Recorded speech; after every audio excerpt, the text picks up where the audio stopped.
to welcome an old friend, George Boyle-Stones, now at the University of Toronto.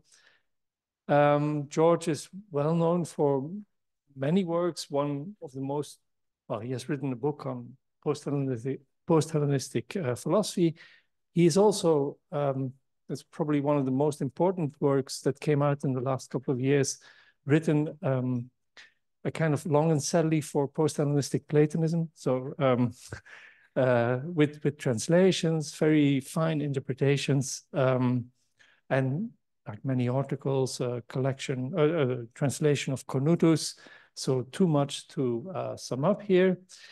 Today he's going to talk about, well, the world, and and the topic is how real is nature? Second century debate, de Mundo. So please, George. Well, thank you very much, Jan, and thank you to everyone else who's been part of getting me here, Roberto particularly, Julia, other people. And nice to see you all here, and those of you who I know, I look forward to meeting those of you I don't.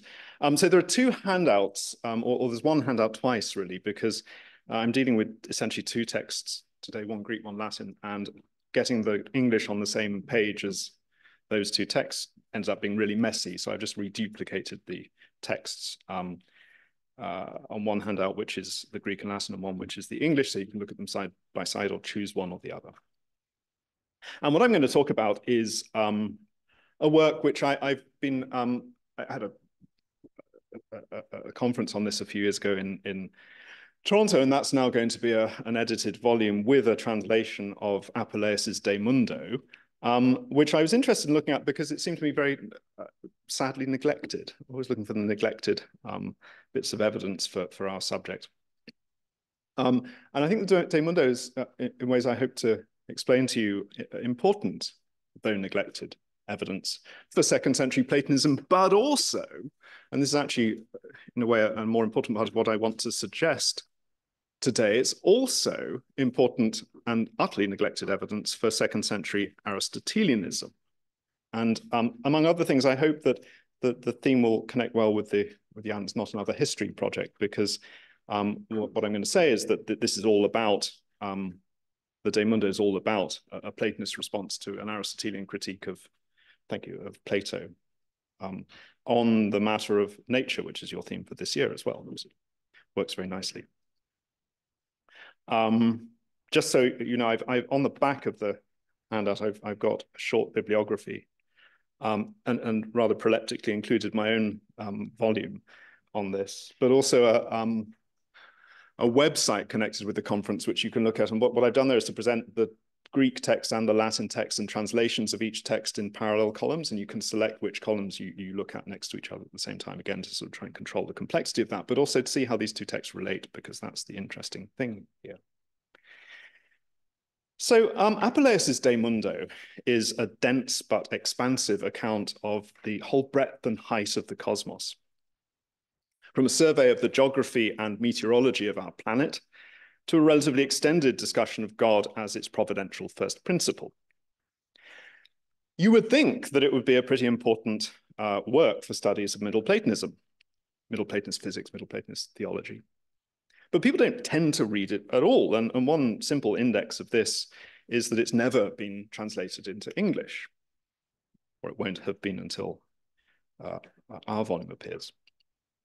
I think there is a German translation, there's definitely a French translation in Boger's edition. I don't know about Dutch, but there isn't an English translation of it. People don't read it. Now, there's a reason for this. Apuleius's De Mundo is evidently a translation of another work which people do read, namely the Pericosmu, which is attributed to Aristotle, or it comes down in his corpus. Which, of course, is normally known as the De Mundo as well, which, of course, gets confusing. So I'm going to be referring to the Aristotelian work as the Pericosmu to avoid confusion. When I say De Mundo, I will always mean the Apuleian work. So, of course, the question people ask is, why should I be reading a Latin translation of something I can read in the original Greek? Well, there are two reasons. One reason which people acknowledge but don't follow through on, is that the De Mundo clearly is not just a translation of the Pericosmu. There are, just to begin with, significant expansions and contractions. In fact, and I refer here to the work of Müller on the bibliography. Oh, ciao. Yeah, so Müller did quite detailed work on this and came to the conclusion that the Latin text translates about 4/5 of the Greek text, but is still 1.5 times as long, right? So there are contractions and there are expansions, which, again, when you see these things, this is why I did the parallel text on the website. When you see the text next to each other, you can just see how they overlap significantly, but they're not the same text. But where these expansions and contractions are interesting is where they alter the sense of what's being conveyed, of course. So not just rhetorical expansions and contractions, as people have sometimes said. They alter the sense of what's being conveyed. And it's evident when you look at these passages that Apuleius intends them as kind of corrections of the Aristotelian text. That is to say, it's obvious that he's tweaking the text to bring it more in line with his own views as a Platonist. So the De Mundo offers us an insight into Platonist physics and theology, after all, namely how it's responding, how it views itself as distinctive in relation to the physics and theology of the Pericosmu. And what I want to suggest is that by reading the De Mundo against the Pericosmu, we can get a glimpse of a debate which Apuleius clearly thought was relevant in his day, a debate, as we're going to see, over the metaphysical conditions for cosmic order. Essentially, this is the sort of where I'm aiming to go with this, is to show that Apuleius is going to argue that the attempt that's made in the Pericosmu to maintain that God is the cause of cosmic order, but at the same time is free of direct involvement in shaping the world, so that sort of Aristotelian position, fails in the absence of metaphysical intermediaries of the sort that Platonists provide us with, paradigm forms, world soul, that kind of thing. That brings me to the second reason why I think we should be reading Apuleius's De Mundo. Because at the same time as telling us something about second century Platonism, it also tells us, I think, something about second century Aristotelianism. The Pericosmu, we don't know when the Pericosmu was written or who by. There are good reasons to believe that it wasn't by Aristotle, but people have argued, well, people have even argued that it's by Aristotle, but they've argued every other possibility for its age and place as well, including, by the way, that it's a translation of the Latin text and came later than Apuleius. Not many people believe that. So we don't know anything about the Pericosmu. So it sits in a very odd place in our history. In fact, it doesn't really sit in our histories, I think it would be fair to say. People kind of read it, but it's very difficult to bring it into dialogue with anything. On its own, then, it's very unclear what the Pericosmu can be used for. But we can infer from the De Mundo, I think, that the Pericosmu sounded to Apuleius like just the kind of thing that Aristotelians of his own day believed. And that's why it's worth engaging with and needed to be corrected on. So in a funny way, the De Mundo allows us to use the Pericosmu as first order evidence for second century Aristotelianism, even though we don't know when it was written. So if we only had the Pericosmu would be a sort of freak show to us. I mean, it wouldn't be much use to us in our histories. But because we have the De Mundo, the Pericosmu becomes something that we can use as if it were a text of second century Aristotelianism. So the De Mundo actually gives us two texts for the price of one. And this is particularly precious because, well, we've little enough surviving full texts of Platonism in the second century, but we've even fewer surviving full texts of Aristotelianism in the second century. So I think it's worth engaging in this kind of bootstrapping where we can. Okay, so down to business. It is often said that the revival of a credible Platonism in the first centuries of the era, so Middle Platonism, owed a lot to the assimilation of Aristotelian thought, and especially in the field of metaphysics, to the adoption by Platonists of so-called species form, understood as species determinants which are independent of and prior to any and all individual members of a species. The thought is somehow that species forms, so understood, could act as middle terms between the paradigm forms, which existed outside and prior to the natural cosmos, so between them and the radical disorder of matter. That's a fairly standard old view of Middle Platonism, I think. this is a bit of a hobby horse of mine. I think that the evidence for these species forms in Platonism, at the very least before Porphyry, is simply not there to be found at all. It's a chimera. Nor indeed, more importantly in a way, is any question to which species forms might be an answer. Platonists can explain all they need to explain at this level through the offices of the world soul. It's the world soul that mediates between the generic intentions of the demiurge, or the forms, if you like, on the one hand, and the formation of particulars on the other. Species exist first, and insofar as they exist independently of their members, as thoughts in the mind of the world soul. There is no call for there to be, for there to be anything else.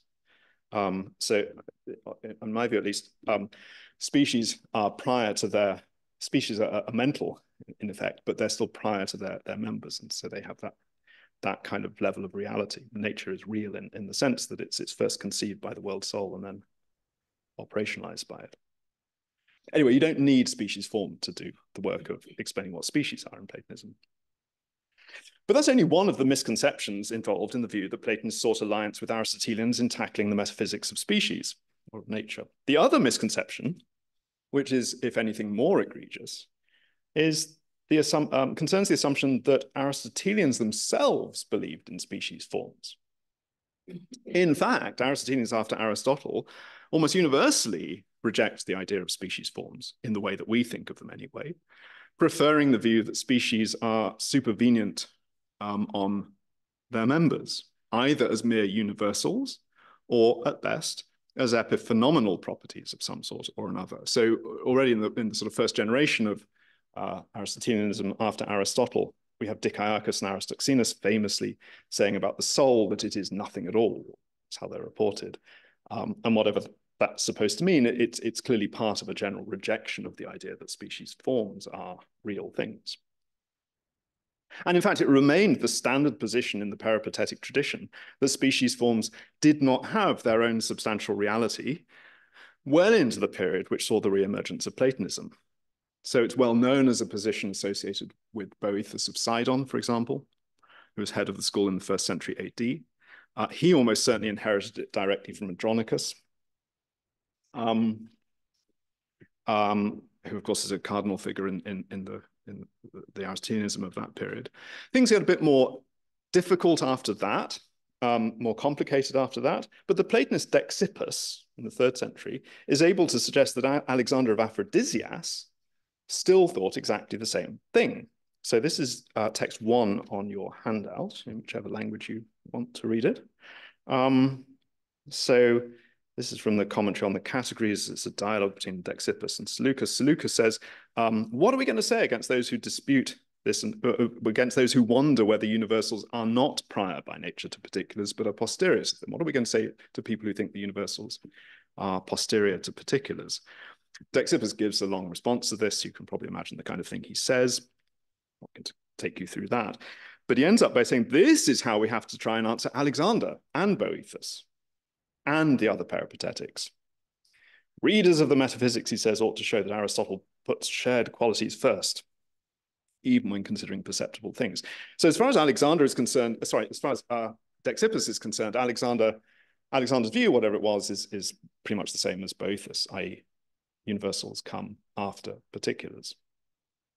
So even if it had been the case, this is the point I'm going to come back to them, but even if it had been the case in the earlier period that the new Platonism that emerged towards the end of the Hellenistic period owed a debt to the notion of species form, it didn't.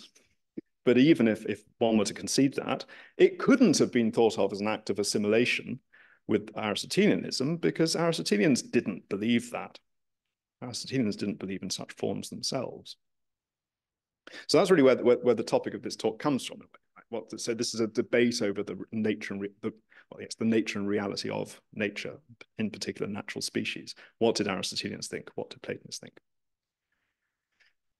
Okay, so if Aristotelians lacked paradigm forms, obviously, and also lacked species forms, what explanatory basis were they able to offer for the order of the natural world? Needless to say, I guess they also rejected the Stoic idea that there's a materially involved first principle. Okay, so how did they explain natural order? Well, at least some of them tried to answer this question by invoking the notion of providence. The providence, namely, exercised by the first cause of movement in the universe, the first unmoved mover. It's worth saying all Aristotelians, as far as I'm aware, did believe in providence, contrary to what people often tell you.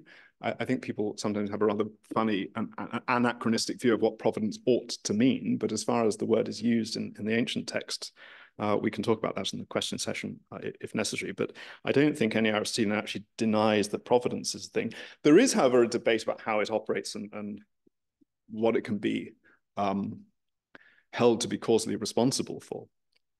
It was a commonplace among Aristotelians in general that we have to distinguish the direct influence of the first mover on the heavenly bodies, the heavenly spheres, adjacent to its own sphere, from the complex and indirect transmission of movement into the sublunary sphere. So there's a very direct, most of the time quite mechanical connection between what the first mover is doing and what the spheres of the heavens are doing. And that's pretty uncontroversial. It's pretty uncontroversial that we can describe that as providence, actually.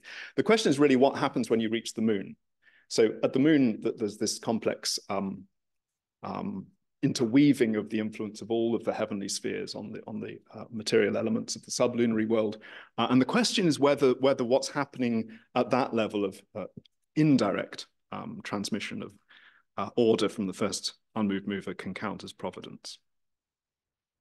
And whether we can, as it were, thank the first unmoved mover for what's happening down here or credit it with it. Now, many Aristotelians assumed that we couldn't. They just argued, as they put it in the famous phrase, providence stops at the moon. So there is providence, note, and it's very important. People sometimes quote that phrase as if it's denying that providence is a thing, but it's not. It's asserting providence. It's just saying that providence stops at the moon, stops at the last heavenly sphere, i.e. the direct transmission of order. So many Aristotelians say that. In other words, what they're saying is the first unmoved mover can only be credited with the order that results directly from his activity in the heavens. But there was a lot of debate on this point. And there are a huge variety of alternative positions. Alexander chews through these in various of his works. It's very interesting to read these. Clearly, we have a huge spectrum. At one extreme, we find evidence for actually a sort of crypto-Platonist suggestion that the movements of the heavens have as their very purpose the organization of nature. But at the other, we have the idea that if the events in the realm of nature are ultimately caused by the movements of the heavenly bodies, then nature is at least accidentally subject to divine providence. So we've got full-on sort of Platonist version on one hand, on the other hand, a kind of accidental notion of providence as an accidental feature of the world on the other. And then, of course, the view that there is no providence below the heavens beyond that. Alexander goes through these theories in a very interesting way. He objects to the former theory as being so strong as to be absurd. Obviously, you don't want to be Platonists. But he also finds even accidental providence too weak and not strong enough to be a meaningless use of the term. So he himself traces a number of more reasonable options that are found somewhere in between them. Now, it's no coincidence, I think, that we find ourselves back with Alexander at this point. As I've indicated, the metaphysical reality of species over which we saw Alexander and Dexippus debating is very closely linked with this ability to attribute natural order non-accidentally to the divine first principle. But Alexander and Dexippus were writing in the 3rd century AD. What I'm supposed to be talking to you about is the De Mundo of Apuleius, and the argument really is that the De Mundo of Apuleius shows us that the very same argument was already taking place, well underway, 100 years earlier. And that's what I'm hoping to be able to get out of the De Mundo. Now, even without Apuleius, we have indirect evidence for almost as much. We can infer from these discussions of Alexander that he's not the first to have attempted to make the claim that an Aristotelian providence can reach all the way down, as it were. The Platonist Atticus, and I'm about to cite a text that is not on your handout, but Atticus at one point has in view a live version of Aristotelianism which claims that providence encompasses, quote, everything including men. That's somewhere in fragment 3, but it's not on your handout. Fragment 3 de Place. and which somehow thinks that nature, that is the Aristotelian view that Atticus is talking about, somehow thinks that nature is made ontologically robust by being identified with the activity of a cosmic principle of motion. And I'm not going to go through this, but that's basically fragment 8 in Atticus's discussion of Aristotelian Platonism, essentially. And I put that as an appendix at the end of the handout, but I'm not going to go through it here. So Atticus is aware of Aristotelians who are trying to claim that providence makes it beyond the moon, basically. But we don't get very much detail out about Atticus. What Apuleius does for us with the De Mundo, I think, is rather special. And it's to give us this text, the Pericosmu, as a text which adds detail to the general picture that we get from Atticus. Because the way Apuleius uses the Pericosmu, as I said in my introductory comments, makes it seem reasonable to suppose that he thinks of the Pericosmu as a recognizable representative of Aristotelian thought in his own day, whenever, in fact, the Pericosmu was written. One thing, so this isn't just wishful thinking. I mean, partly I'm going to make that case by showing you examples of his engagement with it. But he introduces his so-called translation in a very interesting way. He says, I'm translating, well, no, he says, in writing this work, I have followed Aristotle and Theophrastus, which is the one thing over which extremists who think that the Pericosmu was written by Aristotle himself stumble, because if that was the case, why does Apuleius say that? But I think, so I think what this indicates is that Apuleius himself does not think that this is a first order work by Aristotle, whatever else it means. So we do have Platonists at this period commenting on Aristotelian works. For example, we have Platonists commenting on the categories. So he doesn't think that it's a work like that. He thinks that it's an Aristotelian work, not a work by Aristotle. And again, that sort of encourages me. The fact that he says that almost in the first sentence encourages me to think that it's reasonable that he's presenting this as a representative of the kind of, as a summary of the thing that people in his own age are thinking. So it's not just wishful thinking, though it's a little bit that. Yeah, so the Pericosmu, I'm trying to suggest, is first order evidence for second century Aristotelianism. Now, we can make quite reliable inferences about how Apuleius was reading this text, but for reasons I've already outlined, actually. It's obvious in cases where the Latin diverges or has a different meaning from the Greek text. It's obvious in all of these cases, I think, that they're sort of what you'd expect. They're ideological in correcting, as it were, the Aristotelian text towards the Platonist view of the world. And at this point, you might think, well, people have argued he's sort of some people have argued he's misunderstood his source material or he's abusing his source material. I think it's actually quite important to consider that Apuleius expects his audience to have the Pericosmu in their hands as well. Partly, I think we're beyond the idea now that Latin texts of this period are written for people who can't read Greek. It's the old thing about anyone who's clever enough to read the De Mundo knows Greek, right? To paraphrase Varro a little bit. But partly within the text, he assumes knowledge of Greek, interestingly. So he makes various etymological allusions which require you to know Greek. Some things he even leaves in Greek within the text. So it's not a kind of translation for people who've never come across Greek before. And I think also, I was just saying to Carlos that this seems to be a very widely diffused text. It has huge readership in the Arabic and the Greek tradition later on. Alexander knows it for sure. I think it's a widely diffused text. I think Apuleius has it for that reason, and I think he assumes that his audience has it too. So that when he's diverging from it, I think it's fair to think of these as kind of polemical corrections, or at least they're potentially that. Anyway, in these cases, we have good grounds for thinking that we know how Apuleius was reading the Pericosmu. That is, as expressing a view with which he didn't agree, or as not expressing clearly enough a view he thought it important to express. And that's why the Pericosmu, I think, is evidence for second century, or what a second century Aristotelian text might have looked like.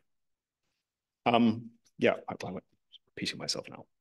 Okay, so let's get into more detail. The Pericosmu is quite striking for its attempt to resist any devaluation of divine responsibility for cosmic order, but without making a direct attribution of the details of that order to God. So one of the things that strikes anyone who reads the Pericosmu, I think, is that it's really trying, it's sort of anxiously trying to find a middle ground where God is responsible for everything that happens down here, but not by actually doing anything. So he's trying to find a way of expressing that.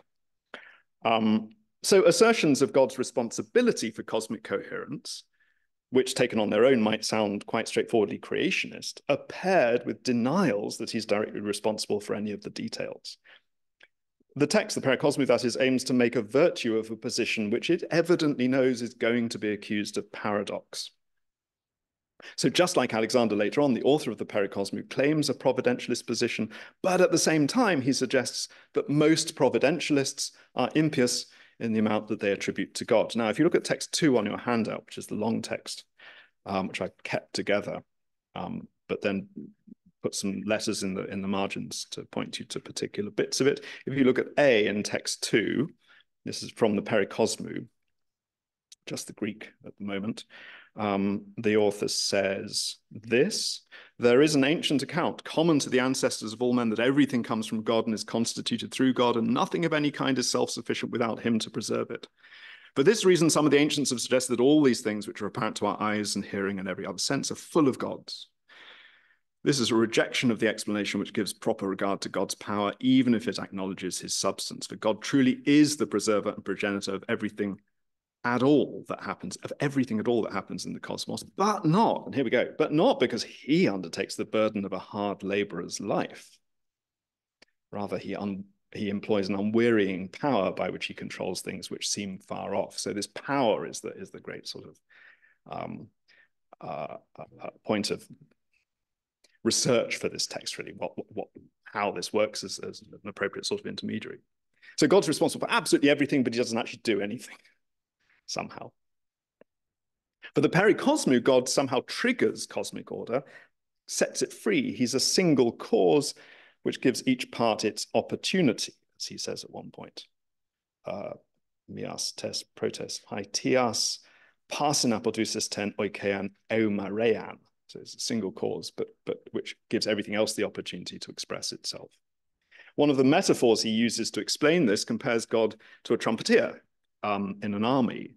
So the thought is the trumpet blasts his trumpet and everyone springs into action and they put on their armor and they leap on horses and they go marching around and they behave as an army. They start behaving as an army in this very articulated way, but God hasn't done any of the training or the equipping or the leaping around. He's just blown the trumpet. So he's the cause of the army, but he's not.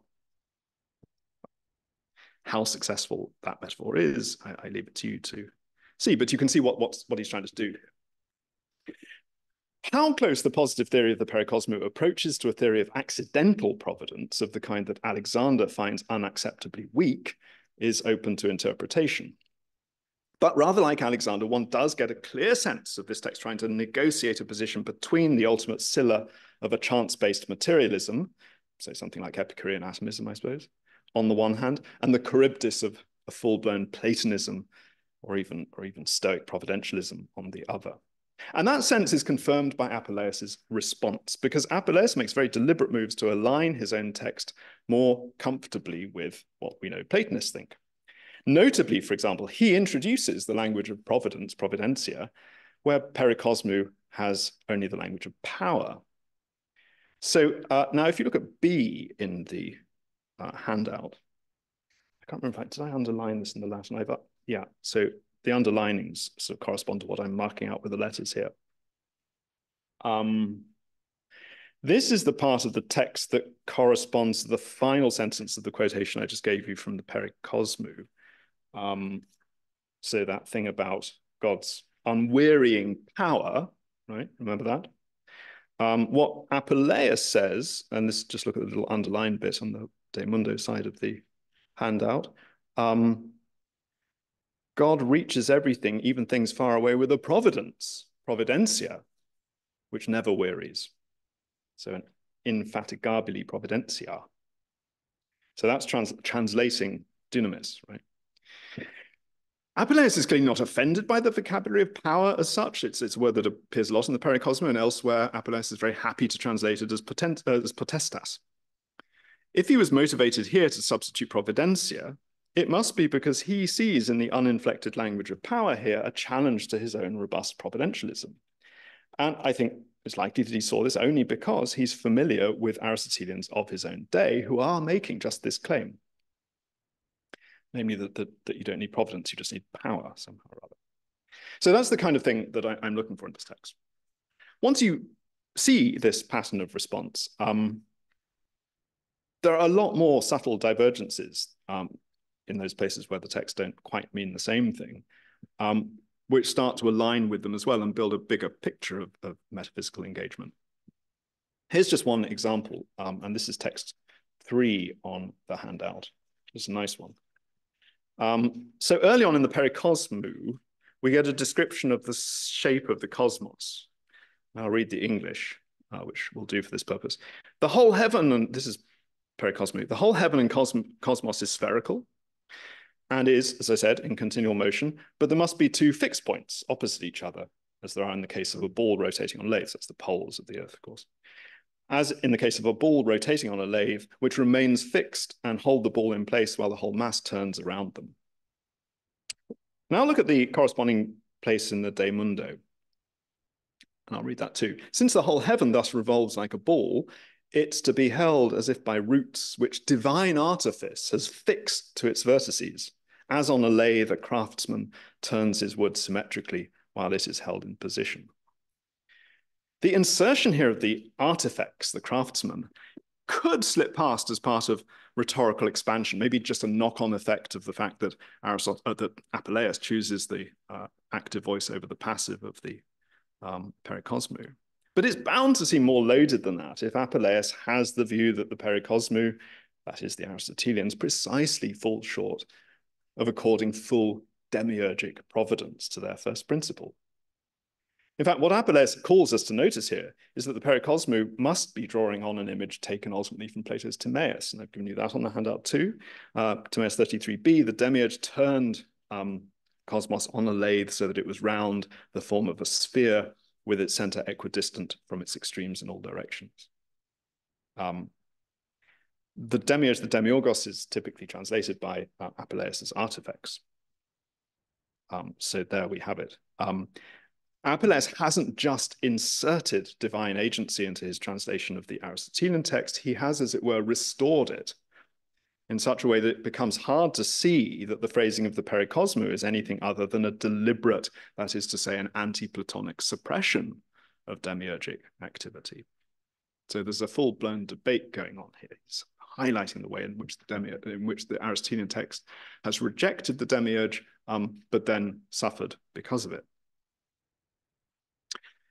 In this light, compare the difference much later on in the text between the Pericosmu as, I'm claiming this is 5a, but that can't be true. I wonder what that means. It must be, if there's an a, it must be 2a.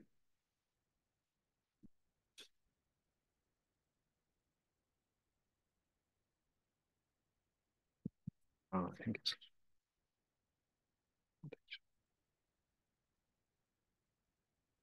Oh, here we go. It's 4. Sorry, beg your pardon, it's 4. So have a look at 4a. Pericosmu says, likewise, a simple initial movement from the divine transmits power from the first thing to those that are next to it. And then Apuleius says, just so the celestial power, even when it uses its knowledge to set in train preservative works, communicates the power of his majesty from his outer limit to the second sphere. So what is a simple sort of movement in the Pericosmu is answered by an intelligent cause, something acting sciente, a first mover working with understanding in Apuleius. Now, it's possible to argue about whether the pericosmu in fact envisages as much distance as this implies between its first mover and Plato's demiurge, but I think it's safe to say that Apuleius does read the work this way. At the very least, Apuleius must have the view that the pericosmu doesn't give adequate prominence to the demiurge. In fact, Apuleius gives every impression that he reads the pericosmu as an attempt to claim something like providence, or as good as providence, for a first principle who is, at best, merely a cause of there being order in the cosmos, but not, for example, a cause of there being the order that there is, right? So there is order because there's a first principle, but the fact that there's this order can't be explained by reference to the first principle. And for some external evidence that this is just what Aristotelians of Apuleius' time did try to claim, or at least were seen to be trying to claim by Platonists, this really is text 5 from Atticus again. I'll just quote this in the English translation. As to the idea that we receive some benefit from the gods, although they remain in the heavens, well, in the first place, that's something we share with irrational creatures and inanimate objects. But then even Epicurus thinks that men get benefit from the gods. At any rate, they say that the superior emanations that come from them are responsible for great goods in those who partake in them. But it's not right to count either of them on the side of the argument for providence. So this notion of a sort of trickle-down providence, where the fact that we get benefit from the gods is enough to say that gods are provident, is something that Atticus is already arguing against, and I think that's what we're seeing in Apuleius in his engagement with the pericosmu too. And we get the language in that bit of Atticus of emanation aporoia, which to me I think captures something like what the pericosmu is trying to do with dunamis. Has beneficial effects, but they're beyond the awareness or the concern of God himself, or the intention, if you like, of God himself.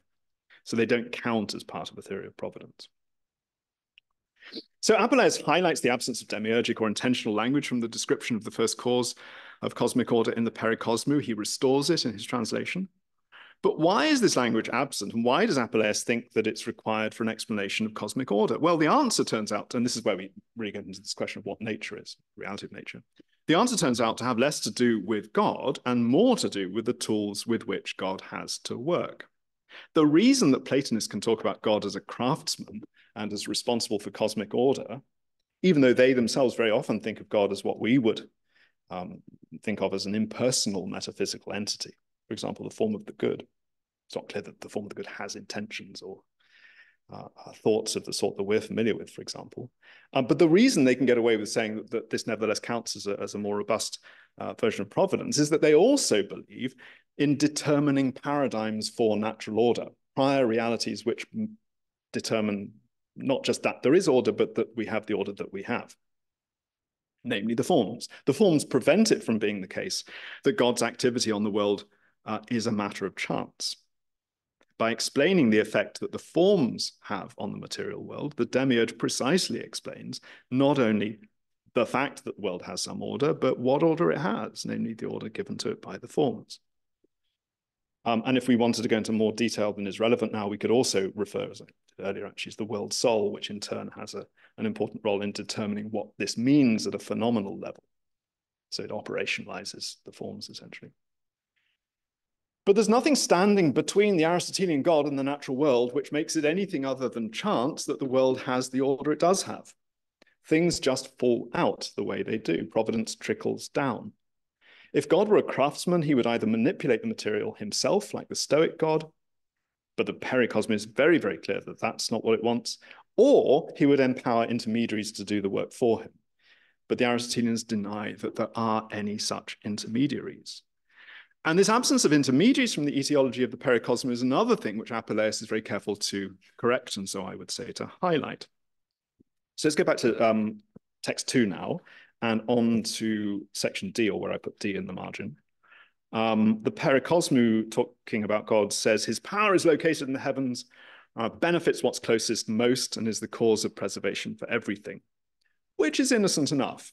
Nothing to object to there, but it provides Apuleius with an opportunity for a tactical expansion, which allows him to gesture to the intermediaries that are necessary in a Platonist system. So what Apuleius says is that supreme power, yes, I'm starting a little bit above D on the Latin side, that supreme power consecrated in his heavenly sanctuary conveys his salvific aid, both to those who are a long way removed and those who are close, through himself and through others.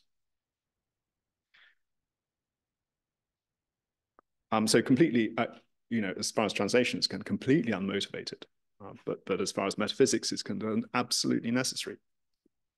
There's a related suppression in Apuleius too, which is every bit as telling. For in the trickle-down etiology of the pericosmu, the degree to which any part of the cosmos is benefited by the first cause varies according to how close it is in the line of transmission. This seems to be the case independently of the fact that the movement transmitted through the intervening spheres inevitably becomes more complex, that is, further from the ideal simplicity of the first mover, as it goes down. The power of the first mover is felt more weakly, just because of the distance of its penetration into the cosmic interior as well. And the pericosmu is prepared to embrace the entailment of this, which is that although, as it insists, all parts of the cosmos benefit from the activity of God, those at the furthest reaches of the cosmos benefit so little that it might be quite hard to see where there's any orderliness there at all. So if you now go back to C in text 2, where I've underlined it, the pericosmu says, this is why the earth and the things on earth, which are at the furthest removed from God's aid, are weak and poorly constructed and full of confusion. Asthena, akatelela, and poles mesta tarakes. That's no doubt worth saying for him as the opening towards a way in which to address concerns that God's going to be responsible for evil if he's responsible for everything. That's probably why the author of the Pericosmus says that. The intrusion of Taraka consequent on the... that's why he says that. And what's more, it neighbors on moves that some Platonists do in fact make to explain evil in the world, namely the intrusion of Taraka consequent on the involvement of matter, not just the distance from the God node, but the involvement of matter. But to talk about the increasing intransigence of matter, the constraints in the language of the Timaeus as necessity, is a very different thing from talking about the weakening of God's power. Indeed, the very model is just wrong for a Platonist, exactly because God's power isn't operative in the natural world without mediation. We've got the world soul, which pervades the whole cosmos.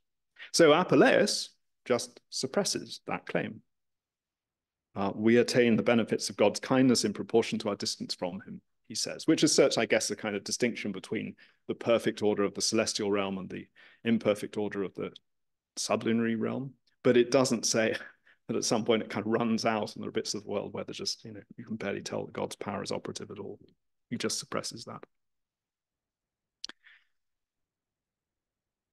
Of course, someone might say, even if one accepts the need for some intermediation between the first cause of the cosmos and the order of sublunary nature, the pericosmu has no need to appeal to additional divine agency if it has a substantial species form instead. So now back to this question about species form. Maybe they're in the picture. Maybe they're doing some work here.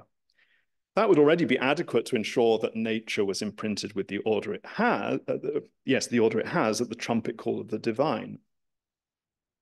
So you might think that this is one place where there is a kind of Aristotelian intermediary, namely species form. I said already, I don't think Aristotelians have them, but let's have a look at whether they're here. I think it's no coincidence that, in fact, if you look at the pericosmu, it very carefully avoids any talk of normative and agential nature, or in general of any real or prior causes of nature or of natural species at all. And this is really where this question about whether nature is real for it emerges. So, for example, when the pericosmu encourages us to consider the sublunary cosmos as a well-ordered whole, it describes it as well-ordered, not in respect of its species. So it doesn't do this normal kind of argument from design thing of saying how beautifully cows and grass fit together and everything is for everything else. It describes order in terms of the elements. So this is text 6 on the handout. I'll read it all out because it makes the point, I think. Some people have wondered how it is that the universe, if it's composed of contrary principles, dry, moist, hot, cold, hasn't perished long ago and been destroyed. Well, that's as if you wonder how a city continues to exist being composed of opposite classes, rich and poor, young and old, weak and strong, good and bad. They fail to notice that this has always been the most striking characteristic of civic concord, that it evolves unity out of plurality, similarity out of dissimilarity, admitting every kind of nature and chance. It may perhaps be that nature has a liking for contraries and evolves harmony out of them and not out of similarities, just as she joins male and female together, not members of the same sex. and has devised the original harmony by means of contraries and similarities. So the whole kind of notion of cosmic order is imagined out of this careful weaving of opposites, namely qualities. When the species do eventually get mentioned, the feeling one gets is that they are the additional result of this mixing and the ordering of the elements. It's not the species that kind of give you the order. The species are part of the result of this ordering. They're marvelous phenomena that are due to the movements of the heavens, like, as far as ontology goes, the wind or lightning or storms, which I'll mention a bit later on. So this continues that text 6. The Greek goes, what's it now? Nature, whatever that is, determined the different natures of sea, land, and air creatures and measured out their lives by its own movements. Thanks to it, all animals breathe and have life. But now compare what Apuleius says at this point. I've just given you the Latin in the handout at this point. Nature separated out the different animal kinds, aquatic and terrestrial, and those with wings. It distinguished the species. It fixed laws for living and dying and giving animals, and gives animals their vital breath. So the pericosmo has this cosmic dance of the elements measure out the lives of animals as a consequence of its movement, but Apuleius has it fix laws, fixit leges. Apuleius's metaphor carries stronger and more far-reaching overtones of intention and causal involvement. Even more strikingly, I think, but more subtly, the pericosmo groups animals by habitat. So we've got sea, land, and air creatures, where Apuleius quite explicitly distinguishes them by species, distinxit genera, species separavit. That's subtle, to be sure, but I think it's at the very least consistent with what's the generally more robust top-down view of natural organization typical of Platonist cosmology. So there we are. I think we have a very non-robust and non-realist view of nature and natural species in the pericosmo, which is highlighted by Apuleius's very robust, very realist expansion of the text in his Latin version of it. Well, having just said that, off script, on script, I'm saying we don't have enough information to tell whether the pericosmo intends to be realist about species. Well, I don't think it is. But anyway, I'm trying to be concessive here. We don't have enough information to tell whether the pericosmo really intends to be realist about species or not, but it would be consistent with the general tendency of the work to move as far away as possible from materialist reductionism while resisting Platonist front-loading to suppose that it is. But what we can say is that the pericosmo views species patterning as secondary and supervenient, rather than being part of the prior causes of cosmic order. Specifically, the pericosmo presents us with the view that, first of all, God as first mover manifests a certain power. Secondly, this power, through a chain of essentially mechanical transmission, ultimately stirs the elements into activity, which incidentally is constrained within orderly bounds insofar as it relies on the first mover, but only incidentally. And then thirdly, the elements severally manifest powers of their own, that is, their own distinct qualities and movement. Fourthly, supervenient on the complex activities of the elements in interaction come to be the patterns which we recognize as the natural species. So that sort of trickle-down notion of natural species, which ultimately are at least supervenient, but maybe just universals. In Apuleius, by contrast, God is not only cause, but intelligent cause of a cosmic order, in general, while on the other hand, nature is an agential and rational force pervading and organizing its own particular realm, which is exactly the realm which in the Timaeus is the domain of the world soul. And that, for him, is what makes species real. They're determined by the world soul, fixit leges. Recent scholarship, this is my peroration, I'm almost done. So recent scholarship has been keen to make the case that despite what I quoted from Dexippus at the beginning, text 1, despite Dexippus, Alexander, in fact, holds an importantly different view of the species from the view held by Boethus. in particular because Alexander places more weight on the reality of the species and even argues for the existence of something like a species form. At least he thinks that species names some property, a species maker. But Alexander's view still falls short of the view that species forms are separable substances, causes ontologically prior to the natural order in the way that the Platonist's world soul must be. And if that's right, then we can see why Dexippus doesn't care to distinguish Alexander from Boethus. After all, neither has a view of the species as something licensed or grounded in any kind of eternal paradigm or divine intention that a Platonist finds in the partnership of demiurge, forms, and world soul. What I tried to show in this paper is that Dexippus and Alexander, in a certain way, represent a next generation iteration of the argument that we can trace between Apuleius and the Aristotelianism represented to him by the Pericosmu. Like Alexander, the Pericosmu is keen to make the natural order as real as possible, without, that is, any twittering about forms. And this relies on making divine responsibility for natural order as real and meaningful as it can. Like Dexippus, though, Apuleius doesn't see that there is any genuine third way between Platonism and a reductionism as thorough as that of Epicureanism. Thank you.